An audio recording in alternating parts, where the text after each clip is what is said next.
저는 제 인생에서 가장 후회되는 순간이 언제냐고 누가 묻는다면 주저없이 두 가지를 이야기할 수 있습니다. 첫 번째는 제 친구를 끝까지 믿은 그 순간이고, 두 번째는 그가 소개해준 여자를 의심조차 하지 않고 제 아내로 맞아들였던 선택입니다. 그것은 단순한 실수가 아니었습니다. 제 인생 전체를 송두리째 흔들어버린 최악의 결정이었습니다. 민재라는 친구가 있었습니다. 대학 시절부터의 동기였고 10년 넘게 이런저런 우여곡절을 함께한 사이였습니다. 흔히 말하는 중마고우라 하기엔 늦게 만난 인연이었지만 그만큼이나 가까웠습니다. 술자리에서도 시험 기간에도 졸업 후 취업 준비를 하면서도 우리는 함께 붙어 다녔습니다. 허세가 좀 있고 말이 많아 가끔은 사람들에게 질린다는 이야기도 들었지만 적어도 제게 그는 가장 믿을 만한 친구였습니다. 자신이 친구를 끔찍이 아끼고 결코 배신하지 않을 사람이라는 걸 스스로 입버릇처럼 말하던 사람이기도 했습니다. 그래서 저는 그를 의심한 적이 단 한 번도 없었습니다. 제가 그녀를 처음 만난 건 그 민재의 소개 덕분이었습니다. 어느 날 점심을 먹던 자리에서 민재가 갑자기 고개를 돌려 말했습니다. 야, 넌 진짜 괜찮은 여자 만나야 한다. 내가 요즘 알게 된 사람이 있는데 너랑 잘 맞을 것 같아. 소개시켜 줄까? 처음에는 농담처럼 들려 웃어넘기려고 했습니다. 그런데 그의 눈빛이 장난이 아니었습니다. 민재는 원래 어떤 사람을 긍정적으로 평가할 때 쉽게 말을 뱉지 않았습니다. 주변에 이상한 사람을 두지 않는 성격이었고 본인 스스로도 인간관계를 매우 따지며 유지하던 사람이기에 저는 괜히 기대가 되었습니다. 얘가 굳이 저런 말을 한다면 뭔가 확실히 괜찮은 사람이겠지. 제 마음속에는 이미 그 말을 믿어버린 단순함이 깔려 있었습니다. 며칠 뒤 민재가 약속을 잡아 저를 어느 카페로 불러냈습니다. 그 자리에 은정이 앉아 있었습니다.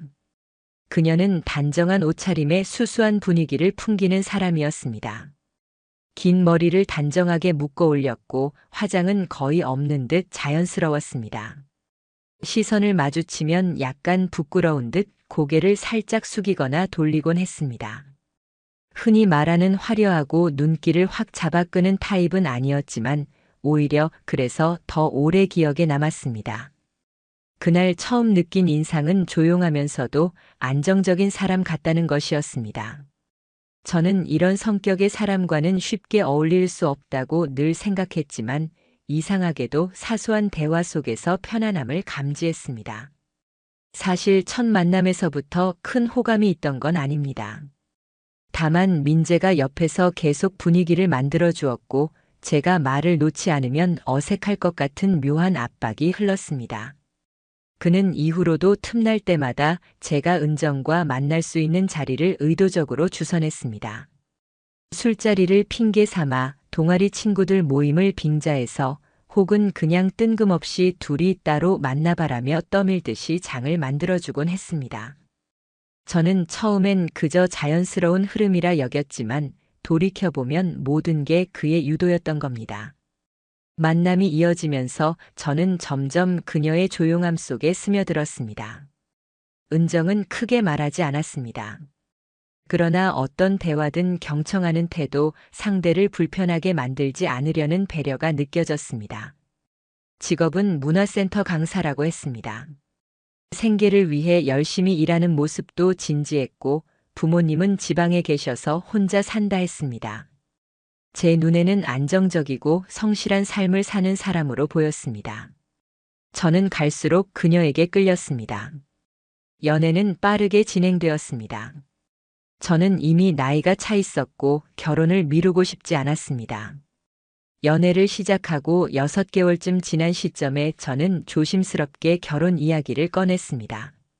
그 순간이라면 그녀가 조금은 망설일 거라 생각했지만 은정은 오히려 단호하게 좋아요라고 말했습니다.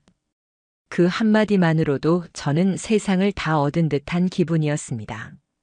민재에게도 저는 고마움을 전했습니다. 술자리를 함께하며 저는 진심을 담아 말했습니다. 내 덕분이다. 내가 이런 여자를 만났고 인생에서 드디어 안정을 찾게 됐다. 그는 특유의 능청스러운 표정을 지으며 제 어깨를 툭툭 두드렸습니다. 내가 내 결혼까지 챙겨줬다. 앞으로도 내가 지켜볼 거다. 그 말을 들었을 때 저는 웃으며 농담으로 받아들였습니다. 평소처럼 친구끼리 주고받는 너스레라고 생각했지요. 하지만 그때는 알지 못했습니다. 그 한마디가 훗날 나를 얼마나 소름 돋게 만들 줄은. 결혼 생활은 초반에는 무척 평탄했습니다. 은정은 깔끔하게 집안을 돌보고 저를 배려하며 함께 일상을 만들어갔습니다. 큰 싸움은 없었습니다. 성격이 내성적인 만큼 말이 부족해 가끔 답답하기도 했지만 제가 바라는 결혼 생활의 안정과 평화는 분명히 있었습니다. 드디어 안착했구나 생각했습니다. 저는 그때 정말 행복했습니다. 그러나 결혼 1년쯤 지나면서부터 작은 균열이 보이기 시작했습니다. 처음에는 사소한 변화였습니다. 은정이 휴대전화를 사용할 때마다 고개를 잔뜩 숙여 화면을 가리거나 손바닥으로 화면을 덮는 일이 늘어났습니다. 이전에는 이런 행동이 없었기에 도드라져 보였습니다. 저는 속으로 사적인 메시지겠지. 누구에게든 개인적인 대화는 있을 수 있지라며 스스로를 달랬습니다. 그런데 점점 이상한 것은 다른 데 있었습니다. 은정이 민재와 너무 자주 연락을 하고 있었습니다. 제가 아는 민재는 연락이 뜸했습니다. 술자리를 좋아하긴 했지만 일상적 연락은 최소한으로 하던 사람인데 아내와는 대화가 잦았습니다. 의심이 들지 않을 수 없었습니다. 그래서 어느 날 슬쩍 물었습니다. 요즘 민재랑 자주 카톡하는 것 같네. 은정은 표정 하나 변하지 않고 대답했습니다. 오빠가 이런저런 조언을 해줘서요. 저는 그 대답을 믿었습니다. 아니, 믿으려고 했다고 하는 게 맞겠지요. 그는 제 친구였고 아내였으며 저는 두 사람 모두를 믿으면 된다고 생각했습니다. 제 안의 불안한 기운을 억누르며 그렇게 스스로를 설득했습니다. 하지만 시간이 흐를수록 은정의 태도는 더 멀어졌습니다. 함께 있어도 시선은 휴대전화를 향해 있었고 제 눈을 피하려는 행동이 잦아졌습니다. 감정의 실이 끊어지는 듯한 느낌이 들었습니다. 결정적으로 의심이 확신으로 바뀐 건 어느 날 밤이었습니다. 퇴근 후 집에 들어갔을 때 아내는 집에 없었습니다. 평소라면 늘 있던 사람이었는데 그날은 아무 연락도 없었습니다. 밤 9시가 넘어도 연락이 닿지 않았습니다. 수십 번 전화를 걸어도 받지 않았습니다. 11시가 넘어서야 은정은 아무렇지도 않은 얼굴로 집에 들어왔습니다. 회사에서 회식이 있었어요. 핸드폰 배터리가 다 돼서 연락 못했어요. 말은 담담했습니다. 그러나 저는 그녀의 옷에서 전에 맡아본 적 없는 향기를 느꼈습니다. 평소 뿌리지 않던 고급스러운 향수 냄새였습니다. 화장은 지운 듯 희미했지만 립스틱은 그대로였습니다. 그 모든 것이 어색했고 낯설었습니다. 그날 밤 저는 침대에 눕지 못하고 거실에 앉아 새벽까지 생각에 생각을 거듭했습니다. 머릿속에는 불길한 그림자들이 떠올랐습니다. 제 아내와 제 친구가 나란히 웃는 그림자, 제가 보지 못한 시간 속에서 맺어진 그들의 관계들. 그 순간 제 안에서 직감이 분명해졌습니다. 뭔가 잘못됐다. 이 모든 게 끝까지 밝혀져야 한다. 다음 날부터 저는 아내의 행동을 하나하나 기록하기 시작했습니다. 출근 시간, 퇴근 시간, 외출 여부, 휴대전화를 붙드는 시간까지. 저는 이제 더 이상 순진한 남편이 아니었습니다. 감정에 의한 믿음을 멈추고 사실과 행동을 관찰하려 했습니다. 그러면서 제 안의 불안은 증거를 찾으려는 집착으로 변했습니다. 그리고 마침내 저는 민재에게 슬쩍 물었습니다. 너 요즘 은정이랑도 자주 연락하는 거냐? 민재는 순간 웃으며 고개를 저었습니다. 아니, 무슨 소리야. 그냥 가끔 연락하는 정도지. 저는 그의 얼굴을 보며 바로 알았습니다. 오래 함께한 친구였기에 눈빛 한 줄기만으로도 거짓임을 알 수 있었습니다. 그러나 저는 대놓고 몰아세우지 않았습니다. 대신 마음속으로 확신을 굳혔습니다. 두 사람의 관계엔 제가 모르는 진실이 있다. 그 순간부터 제 인생의 균열은 더 크게 벌어지기 시작했습니다. 저는 아내와 친구 사이에 뭔가 심상치 않은 기운이 흐른다는 걸 피부로 느끼고 있었습니다. 그러나 그것이 단순한 의심인지 실제로 존재하는 현실인지 확인할 방법이 없었습니다.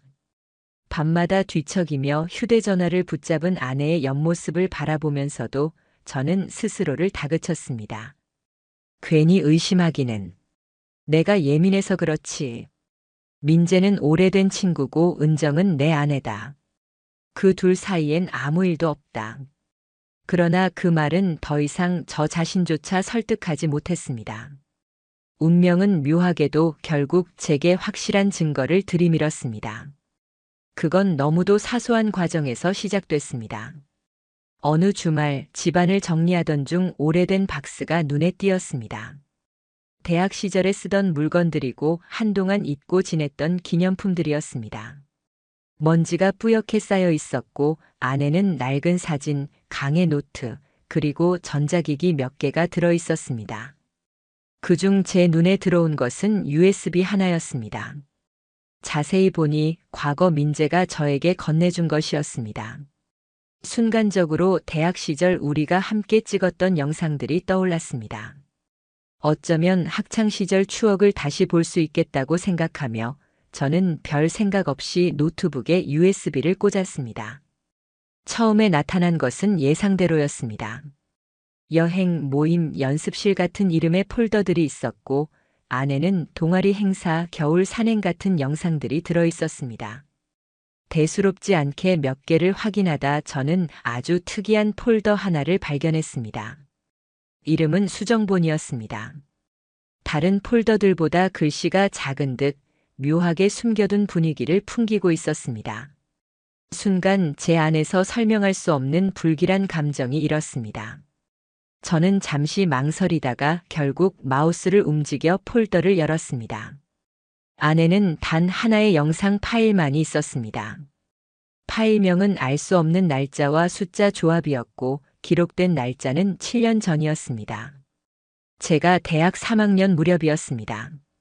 심장이 쿵 하고 내려앉았습니다. 아무 이유도 없었지만 그 파일 속에 무언가 중요한 것이 있을 거라는 강한 예감이 몰려왔습니다. 재생 버튼을 누르는 제 손가락은 떨렸습니다. 화면이 켜지자 어두운 실내가 먼저 나타났습니다. 그곳은 낯설지 않았습니다. 자세히 보니 익숙한 가구와 벽, 좁은 공간에 흩어진 음료 수병들, 분명 대학 시절 저와 친구들이 드나들던 동아리방이었습니다. 그리고 곧 화면 속에 두 사람이 등장했습니다. 그 순간 제 심장은 멎는 듯 했습니다. 그것은 결코 다른 사람이 아니었습니다. 영상 속에 보이는 건 바로 제 친구 민재, 그리고 제 아내 은정이었습니다. 저는 처음엔 믿을 수 없었습니다. 화면을 꺼야 한다는 생각조차 하지 못하고 그대로 얼어붙은 채 모니터를 바라보았습니다. 은정은 제가 알던 모습과 너무 달랐습니다. 조용한 성격의 아내는 그곳에서 민재와 장난을 치고 있었습니다. 그의 어깨에 손을 올리고 웃으며 농담을 주고받고 있었습니다. 그녀의 표정은 밝았고 웃음소리는 제가 지금껏 들어본 그녀의 웃음보다 훨씬 자유로웠습니다. 마치 지금까지 제가 알고 있던 은정은 가짜였던 것처럼 말입니다. 민재 또한 화면 속에서 다른 사람이었습니다. 능청스럽게 그녀를 챙기고 그녀의 머리칼을 쓸어 넘겨주며 장난스런 표정으로 바라보는 그의 눈빛은 분명 연인의 눈빛이었습니다. 그들을 바라보는 순간 모든 의문이 한꺼번에 풀리는 듯 했습니다. 왜 은정이 민재와 그렇게 자주 연락을 했는지, 왜 저와 있을 때 시선을 피했는지 그 모든 것들이 설명되었습니다. 처음엔 혹시 날짜가 조작된 건 아닐까? 라는 생각이 들었습니다. 그러나 영상을 자세히 들여다보니 민재의 옷깃에는 그 당시 동아리 명찰이 달려 있었고 배경은 분명 동아리방 풍경이었습니다. 모든 것이 진실임을 말해주고 있었습니다. 저는 가슴이 졸라오듯 아프고 머릿속이 하얗게 가려지는 기분이었습니다. 몇 번이고 영상을 반복해서 보았습니다. 그러나 볼수록 더 깊은 배신감만이 제 마음을 갉아먹었습니다. 제가 가장 믿었던 두 사람, 평생의 친구와 인생을 함께하자 다짐했던 아내. 그들이 제가 오기 훨씬 전부터 서로에게 마음을 주고 있었고 그 사실을 숨긴 채 저와 결혼했다는 끔찍한 진실. 숨이 막혔습니다. 노트북 앞에 앉아있던 저는 결국 무너졌습니다. 손이 떨려 키보드조차 제대로 누를 수 없었습니다. 시간 가는 줄도 모르고 앉아있던 저는 어느 순간 스스로 중얼거리고 있었습니다. 왜 나에게 소개해줬던 거지? 둘이 이미 알고 있었는데 왜? 그 질문은 스스로 답을 할 수 없는 두려움이 되어 저를 파고들었습니다. 저는 곧장 민재의 SNS와 은정의 옛 계정들을 검색하기 시작했습니다. 페이스북, 인스타그램, 심지어 민재가 한때 운영하던 블로그까지 샅샅이 뒤졌습니다. 그러던 중 블로그에 오래된 게시물 하나가 눈에 들어왔습니다. 5년 전 민재가 올린 여행 사진이었습니다. 장소는 강릉 바닷가였습니다. 해안도로 사진이었는데 창문 반사에 희미하게 잡힌 여성의 뒷모습이 있었습니다. 단번에 알 수 있었습니다. 바로 은정이었습니다. 제 사랑을 오랫동안 곁에서 지켜온 것이 그 친구였고 그 여자가 그 친구의 옛 연인이었다는 사실이 이제는 뼛속 깊이 각인되었습니다. 저는 멈추지 않았습니다. 그날 밤 끝내 아내의 휴대전화를 열어보았습니다. 평소 비밀번호를 바꾸지 않던 습관 덕분에 가능했습니다. 그곳에서 발견한 건 제가 원하지 않던 현실이었습니다. 민재와 은정의 대화방. 내용은 조심스러웠습니다. 그러나 그 속에는 뚜렷한 흔적들이 있었습니다. 그땐 우리가 참 철없었지. 넌 아직도 내가 준 반지 끼고 다니냐? 내가 했던 말 난 아직도 그대로야. 분명 연인의 관계에서나 건넬 법한 대화였습니다. 지난 날을 회상하는 듯 보였지만 대화의 온기는 여전히 현재형이었습니다. 단순한 친구끼리 오갈 수 있는 말투가 아니었습니다. 저는 핸드폰을 쥔 채 그대로 얼어붙었습니다. 분노가 뇌리를 지배했습니다. 대체 왜 그랬던 걸까? 나를 바보로 만들고 내 결혼 자체를 기만한 이 상황을 어떻게 받아들여야 한단 말인가? 더 이상 제 안의 화산을 억누를 수 없었습니다. 저는 직접 민재를 만나기로 했습니다. 다음 날 카페에서 마주 앉은 민재는 예의 그 익숙한 웃음을 지었습니다. 야, 무슨 일이야? 왜 그렇게 급해? 저는 단 한마디도 하지 않고 휴대전화를 꺼내 USB에서 본 영상과 은정과의 대화 기록을 그의 눈앞에 던지듯 보여주었습니다. 그의 얼굴은 순간 굳어졌습니다.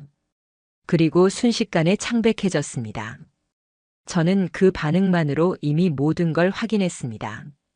그는 한참 입을 떼지 못하다가 마지못해 이렇게 말했습니다. 그건 오래전 일이야. 그땐 진짜 우리가 근데 너한테 소개해줬을 땐 이미 끝난 거였고 내가 진심으로 좋아하는 것 같아서 그래서 내가 그 말을 듣는 순간 제 귀는 더 이상 그 어떤 사과도 받아들이지 않았습니다.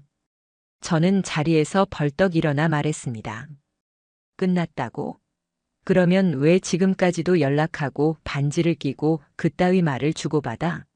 끝났다고? 내 눈에는 지금도 이어져 있는 걸로밖에 안 보인다. 그렇게 자리를 박차고 나왔습니다. 심장은 미친 듯이 뛰었고 숨조차 쉬기 힘들었습니다.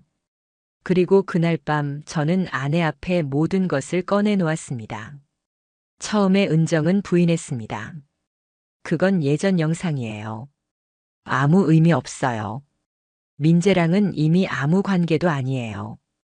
그러나 제가 증거를 하나하나 꺼내놓자 그녀의 눈빛이 흔들리기 시작했습니다. 결국 고개를 숙이고 말했습니다. 맞아요. 예전에 사귀었던 건 사실이에요. 하지만 결혼할 마음은 없었어요. 그냥 미안해요. 그녀의 입술에서 나온 미안해요에는 진심이 담겨 있지 않았습니다. 단지 들켜버린 사람의 당황이 묻어 있을 뿐이었습니다. 죄책감도 후회도 느껴지지 않았습니다. 그 표정에서 저는 확신했습니다. 이 결혼은 기만이었다. 신뢰는 흔적조차 남지 않았다. 이 집에 있는 모든 물건들이 순식간에 날카로운 칼날이 되어 제 가슴을 찔러오는 듯 했습니다. 저는 그날 밤 결심했습니다. 이 일을 끝까지 파헤치겠다고. 은정과 민재 두 사람 모두에게 반드시 책임을 묻겠다고. 그리고 제 인생을 송두리째 뒤집어버린 이 기만의 결혼을 법적으로 끝내겠다고. 민재와 은정의 과거 그리고 현재까지 이어진 관계. 저는 더 이상 혼자 감당할 수 있는 상황이 아니었습니다. 제 발밑이 무너져 내리는 듯한 배신감 속에서 저는 마지막 카드를 꺼내 들었습니다. 바로 법의 힘을 빌리는 것이었습니다. 저는 다음 날 아침 곧장 변호사 사무실을 찾았습니다. 설명하면서도 제 입에서 나오는 말들이 낯설고 믿기지 않았습니다. 제 절친한 친구가 제 아내를 소개해 줬는데 사실 그 둘은 이미 결혼 전에 교제한 사이였고 결혼 이후에도 은밀히 연락을 이어왔습니다. 저는 그것을 증거와 함께 확인했습니다. 제 목소리는 떨렸습니다. 하지만 떨림 속에는 분노가 억눌러져 있었습니다. 처음엔 변호사가 곤란하다는 듯 고개를 끄덕였습니다. 그러나 제가 준비한 증거들을 하나씩 보여드렸습니다. USB에 담긴 7년 전 영상, 민재 블로그 캡처본, 은정의 메시지 기록, 그리고 무엇보다도 결정적인 것은 카페에서 민재와 나눈 대화 녹음 파일이었습니다. 변호사의 눈빛이 바뀌었습니다. 조심스럽게 정리하던 그는 이내 단정적으로 말했습니다. 남편분, 이건 기망 결혼으로 다툴 수 있고 민재라는 사람에 대해서는 상간남 소송이 가능합니다. 증거가 명확하다는 게 결정적이에요. 영상, 사진, 녹취록 이 정도라면 훨씬 수월하게 진행될 겁니다. 그 말을 들은 순간 제 안에 웅크려 있던 절망이 조금은 빠져나갔습니다. 저는 스스로를 향해 속삭였습니다. 내가 미친 게 아니구나. 모든 게 사실이구나. 내 직감이 옳았구나. 제 삶을 짓눌러 오던 혼란 속에서 오랜만에 뚜렷한 확신을 얻은 순간이었습니다. 저는 변호사와 함께 즉시 절차를 밟았습니다.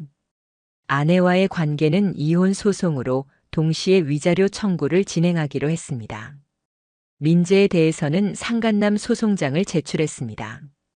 친구라는 이름으로 쌓아왔던 긴 시간을 배신한 그에게 최소한의 책임이라도 지게 하고 싶었습니다. 며칠 지나지 않아 은정의 부모님에게서 연락이 왔습니다.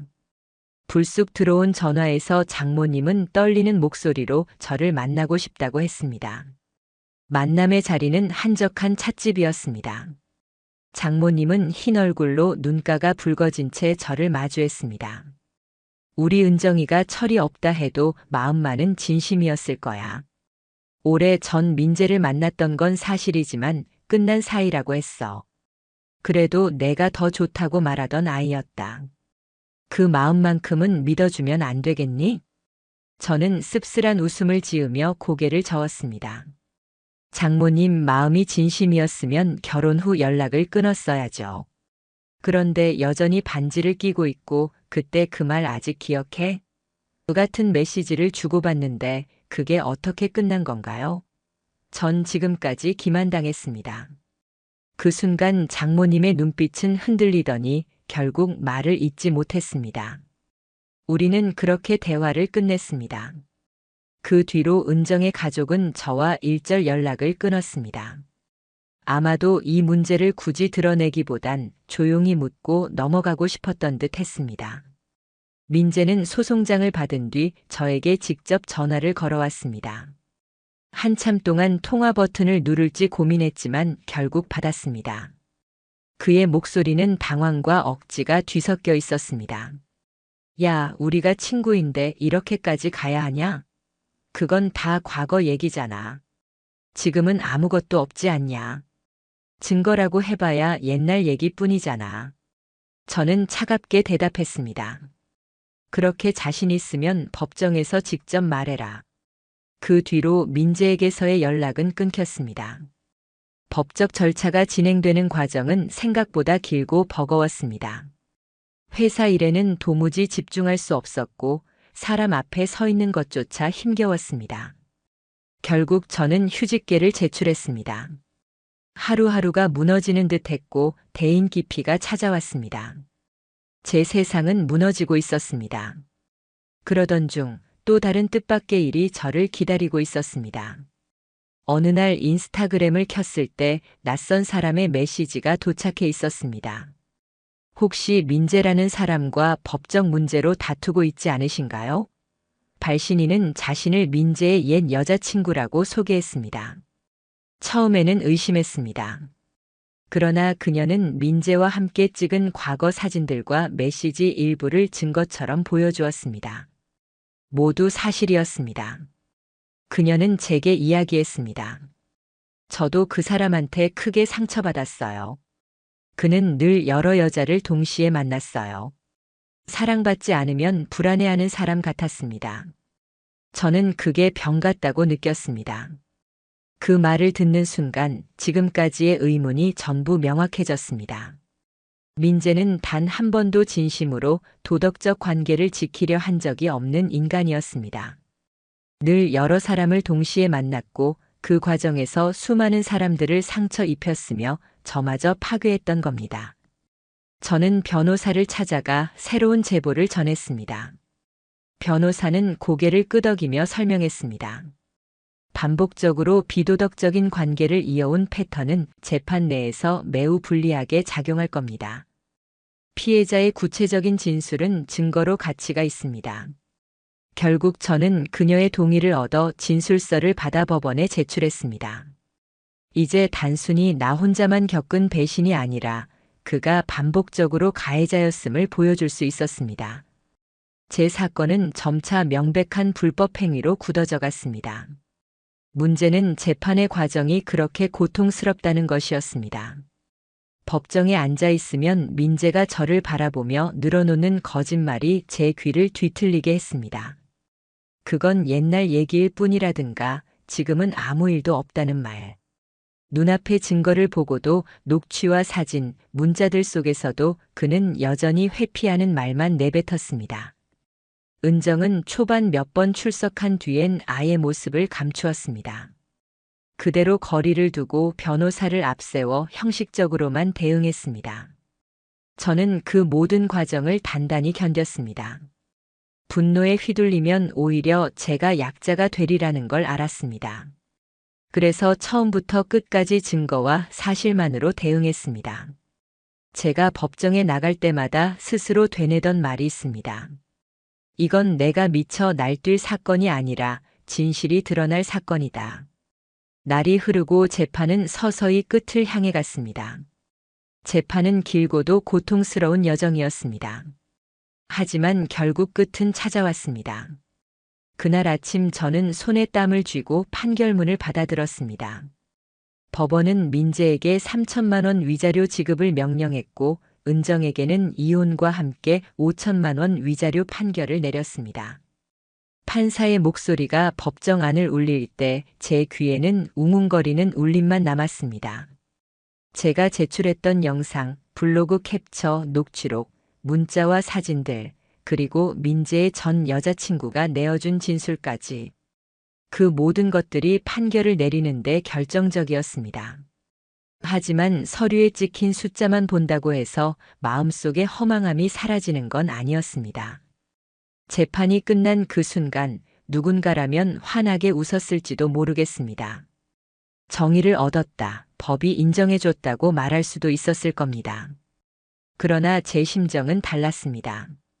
법이 판결한 위자료 몇 천만 원 따위로는 제 안에 깊게 파인 배신의 상처가 메워지지 않았습니다. 따내고자 했던 결과를 손에 쥐고도 저는 웃을 수 없었습니다. 오히려 법정에서 나오며 제 발걸음은 무겁게 가라앉았습니다. 민재는 이 소문으로 회사에서 곤경에 처했습니다. 사내에는 이미 입소문이 퍼졌습니다. 누구네 부부가 이혼했는데 아내가 민재랑 몰래 호텔 다녔대. 같이 모임도 했었다던데 진짜 인간 쓰레기 아니냐. 자기 이미지에 누구보다 집착하던 사람이었기에 결국 민재는 사직서를 제출했습니다. 저는 그 이야기를 다른 경로로 전해 들었습니다. 인맥이 좁은 사회라 금세 퍼졌습니다. 오랫동안 자기를 포장해온 민재는 결국 자기가 쌓아온 가식의 무게를 견디지 못하고 무너졌습니다. 그 후로 민재는 자취를 감췄습니다. SNS 계정도 모두 삭제했습니다. 연락처를 바꾼 것 같았고 사람들 앞에 거의 나타나지 않았습니다. 한순간에 모든 인맥을 끊었고 흔적을 지워나갔습니다. 그는 스스로가 만든 감옥 속에서 도망치듯 사라져갔습니다. 그러나 그가 남긴 낙인은 지워지지 않았습니다. 업계 주변으로 퍼진 소문은 그를 언제든 다시 불러냈습니다. 은정의 상황도 크게 다르지 않았습니다. 저는 이혼 판결이 내려진 후 그녀와의 고리를 완전히 끊었습니다. 그러나 몇 달 지나지 않아 은정의 근황이 제 귀에 흘러들어왔습니다. 그녀가 생활비를 마련하기 위해 마트에서 일하고 있었답니다. 동네 주민들은 이미 그녀가 누구인지 눈치채고 있었습니다. 뉴스에 실명은 나오지 않았지만 지역 사회는 좁았습니다. 저 사람 그 유명한 사건의 여자 맞다더라. 그런 말들은 결국 은정을 사회에서 고립시켰습니다. 사람들의 시선은 칼날이었습니다. 아무리 숨기려 해도 진실은 흘러나갔습니다. 은정은 결국 그 일을 그만두고 또 다른 곳으로 일터를 옮겼다고 들었습니다. 하지만 어디에 가든 낙인은 그녀를 따라갔습니다. 그녀는 결국 이곳저곳 전전하며 누구에게도 쉽게 정착하지 못하는 삶을 살게 되었습니다. 저는 이사를 준비했습니다. 결혼 후 함께 살았던 집은 너무 많은 기억을 안고 있었습니다. 문을 열 때마다 함께 웃으며 들어오던 그녀의 얼굴이 떠올랐고 침대에 누우면 그 곁을 차지하던 그림자가 아른거렸습니다. 모든 게 날카로운 조각이 되어 제 가슴을 찔렀습니다. 이사 당일 빈집에 서서 한 바퀴를 둘러봤습니다. 벽에 걸려 있었던 사진의 흔적, 한때 함께 골랐던 가전제품들, 구석에 남은 자잘한 흔적들. 하나하나가 흉터처럼 제게 달려들었습니다. 그 집을 떠나는 일은 고통이었지만 동시에 새로운 시작이었습니다. 저는 회사를 복직하며 일상으로 돌아가려 했습니다. 동료들은 우회적으로 배려해 주었고 저는 바쁜 업무에 스스로를 몰아넣었습니다. 그렇게라도 해야 머릿속을 지배하는 분노와 배신의 기억을 잠시라도 잊을 수 있었으니까요. 그런데 예상치 못한 일이 다시금 제 삶을 흔들었습니다. 인스타그램 DM으로 처음 연락을 해왔던 민재의 옛 여자친구가 다시 저를 찾은 겁니다. 이번에는 단순한 제보자가 아니라 한 사람으로서 저에게 말을 걸어왔습니다. 잘 지내시나요? 그때 도와드리고 나서 계속 걱정돼서 연락드렸어요. 저는 처음엔 경계했습니다. 그러나 그녀의 진심이 느껴졌습니다. 우리는 만나 차를 마셨습니다. 서로의 상처를 자연스럽게 이야기하며 공감하고 웃기도 했습니다. 짧은 만남이었지만 저는 오랜만에 마음을 열 수 있었습니다. 물론 새로운 관계를 원했던 건 아닙니다. 그저 저처럼 같은 상처를 겪었던 사람과 눈빛을 마주하고 서로의 고통에 귀 기울일 수 있었다는 게 큰 위로가 되었습니다. 저는 그 순간 알았습니다.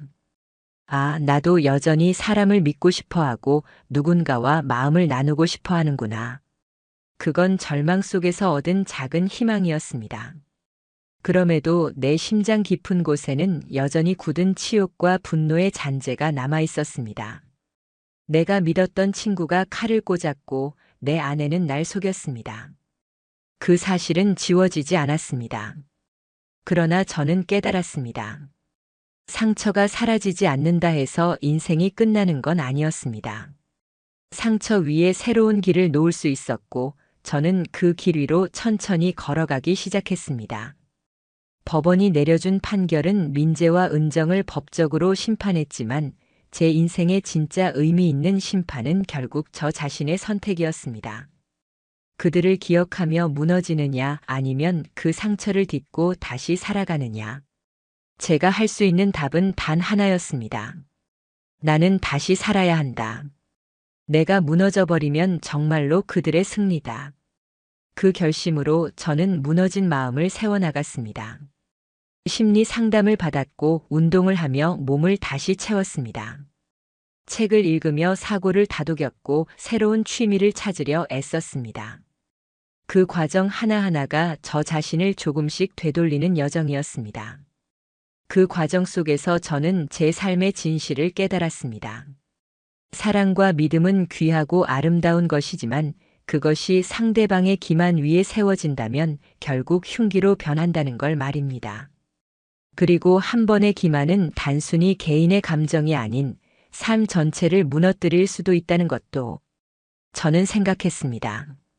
언젠가 이 이야기가 누군가에게 경고가 되기를. 나처럼 무너지는 사람을 막을 수 있다면 그게 지금 내 고통의 작은 의미일 것이다. 시간은 흘렀습니다. 사람들이 흔히 말하듯 시간이 약이다라는 말은 절반만 맞았습니다. 시간이 지나면서 상처의 표면은 조금씩 옅어져 갔지만 그 깊은 바닥에 박힌 배신의 기억만큼은 결코 사라지지 않았습니다. 지금도 때때로 떠오릅니다. 결혼 반지를 내밀며 환하게 웃던 은정의 얼굴, 등산 가던 길에 내 팔짱을 끼고 웃던 민재의 모습. 그 순간순간은 이제 진실을 알고 난 지금 저를 조롱하듯 떠오릅니다. 그렇다고 제가 무너져 주저앉아 있는 건 아니었습니다. 저는 상담을 받으며 마음을 추슬렀고 운동을 하며 조금씩 몸을 돌아봤습니다. 책을 읽고 새로운 취미를 접하며 무너진 심리를 다잡으려 했습니다. 제일 중요한 건 스스로를 탓하지 않기로 결심한 것이었습니다. 나는 속인 게 아니다. 기만한 것도 아니다. 오히려 사랑했기에 속았던 것이다. 잘못은 그들에게 있고 나는 피해자일 뿐이다. 그 말들을 저 스스로에게 수백 번 되뇌며 마침내 어느 정도 믿을 수 있게 되었습니다. 그러던 어느 날 지인을 통해 민재의 근황을 들었습니다. 그는 재판 이후 직장을 그만두고 구직 활동을 했지만 이력서를 넣는 곳마다 번번이 탈락했다고 했습니다. 이유인즉 업계에 이미 소문이 돌아 있었기 때문이었습니다. 마지막으로 다니던 회사에서조차 소송에 연루됐다. 불륜 사건이 있었다는 이야기가 공식 보고 형태로 남았다고 했습니다. 결국 그는 업계 블랙리스트처럼 낙인 찍혀 어디에서도 받아주지 않았다고 했습니다. 게다가 가족과의 관계도 끊겼다고 했습니다. 언젠가 그의 부모님이 제게 편지를 보내온 적이 있습니다. 제 아들을 용서해달라는 말은 드리지 않겠습니다. 다만 부모로서 너무 비참합니다. 라는 문장이 적혀 있었습니다. 저는 그 편지를 보며 오히려 더 분노했습니다. 비참한 건 당신들이 아니라 나입니다.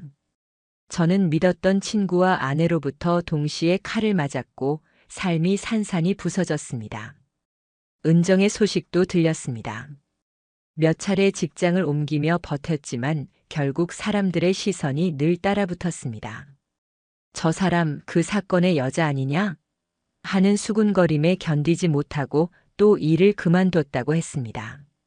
결국 고향 근처 소도시로 이사했다는 이야기도 들려왔습니다. 인터넷 카페 글 속에 XX마트에서 일하던 그 여자가 갑자기 사라졌다. 아마 그 불륜 사건 주인공 아니냐는 글귀가 돌고 있었습니다. 도망치듯 숨어 살아가는 그녀의 모습이 그려졌습니다. 저는 속으로 생각했습니다. 자업자득이라고. 그들의 몰락을 보면서도 제 마음은 전처럼 시원하지 않았습니다. 분명 제가 받아야 할 정의가 돌아온 것은 사실이지만 그걸로 제 가슴속 상처가 치유되지 않았기 때문입니다. 그러나 동시에 깨달았습니다. 정의는 반드시 돌아온다.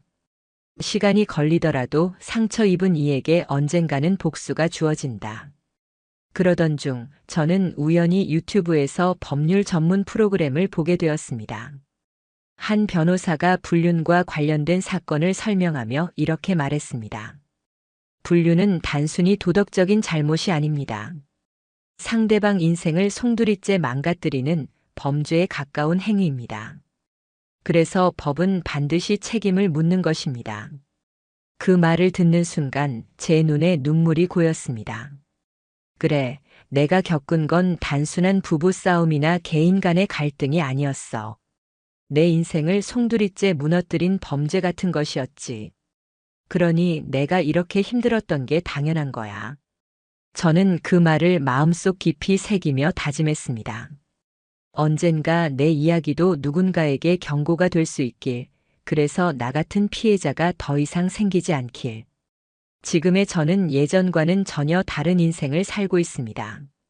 사람을 무턱대고 믿는 일은 하지 않습니다. 그러나 사람 자체에 대한 희망은 여전히 내려놓지 않았습니다. 믿음은 상대가 그 믿음을 지킬 수 있을 때만 의미가 있다는 사실을 배웠기 때문입니다. 제가 겪었던 이 불륜과 기만의 이야기는 결국 제 인생을 부숴버렸지만 동시에 다시 제 스스로를 세우게 만들었습니다. 피해자가 무너져 버리지 않는 한 결국 최종 승리는 저에게 돌아온다는 걸 알게 되었습니다. 이제 저는 말할 수 있습니다. 누군가 비슷한 상황을 겪는다면 꼭 기억하시라고. 처음 느낀 이상함은 결코 그냥 지나치지 마십시오. 당신의 직감은 틀리지 않습니다.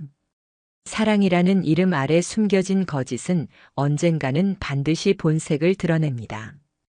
그때 당신이 흔들리지 않고 눈을 뜰 준비만 되어 있다면 결국 지옥 같은 상황에서 빠져나올 수 있습니다.